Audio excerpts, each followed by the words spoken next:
আসসালামু আলাইকুম। আমার নাম সুনেহেরা ইসলাম মেঘলা। আমার পূর্ব নাম ছিল মেঘলা মহাজন।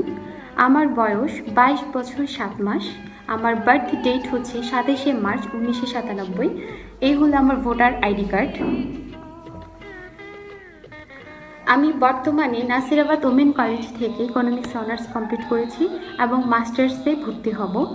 আমি সম্পূর্ণ সজ্ঞানে ইসলাম ধর্মের ও আল্লাহ রসুলের ওপর বিশ্বাস রেখে সম্পূর্ণ সজ্ঞানে নিজ ইচ্ছায় নিজ তাগিদে কোর্টে গিয়ে আমি আমার ধর্ম পরিবর্তন করি। আমি ইসলাম ধর্ম গ্রহণ করি। আমি আমার আল্লাহকে ভরসা রেখে আমি জানি আমার আল্লাহ নিশ্চয় ভবিষ্যতে আমার জন্য অনেক ভালো কিছু রেখে গেছেন। সেই আল্লাহর প্রতি ভরসা রেখে আমি কারো প্ররোচনা ছাড়াই কারো জবরদস্তি ছাড়াই সম্পূর্ণ নিজ ইচ্ছায় আমি ইসলাম ধর্ম গ্রহণ করি।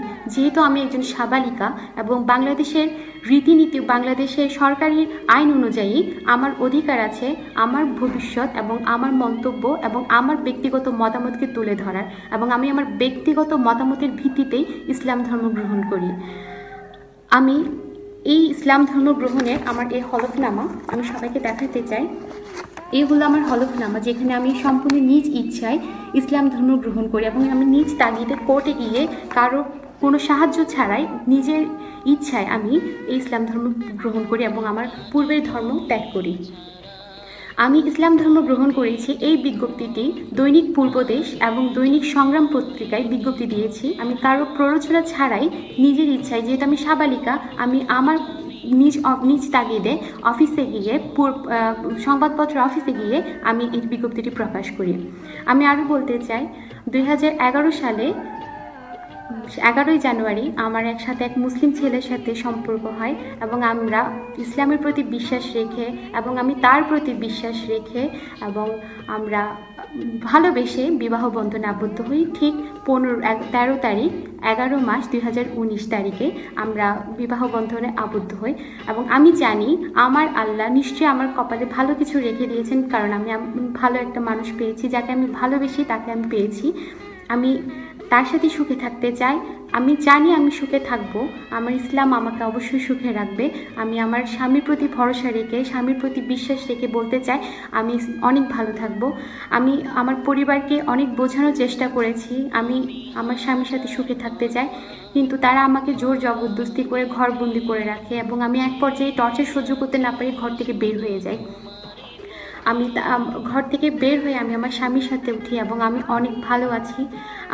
আমি আমার কোরআন শরীফ ধরে শপথ করতে চাই। আমি আমার ইসলামকে সাক্ষী রেখে বলতে চাই, আমার মা বাবাকে বলছি, মা বাবা প্লিজ তোমরা আমাকে ক্ষমা করো। আমি জানি আমি তোমাদেরকে কষ্ট দিয়েছি, কিন্তু তোমরা তো চেয়েছো আমি ভালো থাকি, আমি সুখে থাকি। আমি তো সুখেই আছি মা, আমি সুখে আছি, তুমি বিশ্বাস করো। আমি আমার স্বামীর সাথে অনেক বেশি ভালো আছি, সে আমাকে অনেক ভালোবাসে, আমিও তাকে অনেক ভালোবাসি এবং আমি চাই না আমার শ্বশুর শাশুড়ি আমার ভাসুর আমার স্বামীর উপর তোমরা কোনো হয়রানিমূলক কোনো কাজ করো, কারণ তাদের সম্মান আমার সম্মান। আমি যখন আমার স্বামীকে অ্যাকসেপ্ট করেছি আমার স্বামী হিসেবে, আমি তার সাথে আমার সারা জীবন তার সাথে কাটাতে চাই। তোমরা প্লিজ আমাকে ভালো থাকতে দাও, তোমরা ভালো থাকো। আমি আমার ইসলামের কাছে আমার ইসলাম ধর্মের উপর বিশ্বাস রেখে আমি বলছি, আমি আমার আল্লাহর কাছে দোয়া করব তোমরা যেন ভালো থাকো, তোমরাও আমার জন্য দোয়া করো আমি যেন ভালো থাকি। আমি আমার স্বামীকে অনেক ভালোবাসি এবং আমি জানি আমি সঠিক ডিসিশনটাই নিয়েছি। তোমরা তো চেয়েছো আমি ভালো থাকি, আমি ভালো আছি। তোমরা প্লিজ আমাকে হয়রানি করো না, আমি অনেক ভালো আছি। আমি সাবালিকা, আমি আমার ডিসিশনটা নিতে পারি। আমি বাংলাদেশের সরকারের আইন অনুযায়ী 18 বছর পেরিয়ে এসেছি অনেক আগে, আমি আমার ডিসিশনটা নিতে পারি। তোমরা প্লিজ আমাকে হয়রানি করো না, আমার শ্বশুর শাশুড়ি আমার ভাসুর কাউকে হয়রানি করো না। ওরা অনেক ভালো মানুষ, তোমরা তো চিনো তাদেরকে, আমরা একই এলাকার মানুষ। আমি তো ভালো থাকবো, তোমরাও জানো। প্লিজ আমাকে হয়রানি করো না, আমি অনেক ভালো আছি, আমি অনেক অনেক অনেক ভালো আছি। তোমরা চাইলে আমার সাথে এসে দেখতে পারো। তোমাদের তো কোনো তোমাদের সাথে তো আমার সম্পর্ক শেষ হয়ে যায়নি। আমি অবশ্যই অবশ্যই তোমাদের সাথে কন্ট্যাক্ট করব। আমাকে প্লিজ তোমরা দোয়া করো আমি যেন ভালো থাকি, আমি আমার স্বামী আমার শ্বশুর শাশুড়ি সবাইকে নিয়ে যেন ভালো থাকি। প্লিজ আমার জন্য দোয়া করো।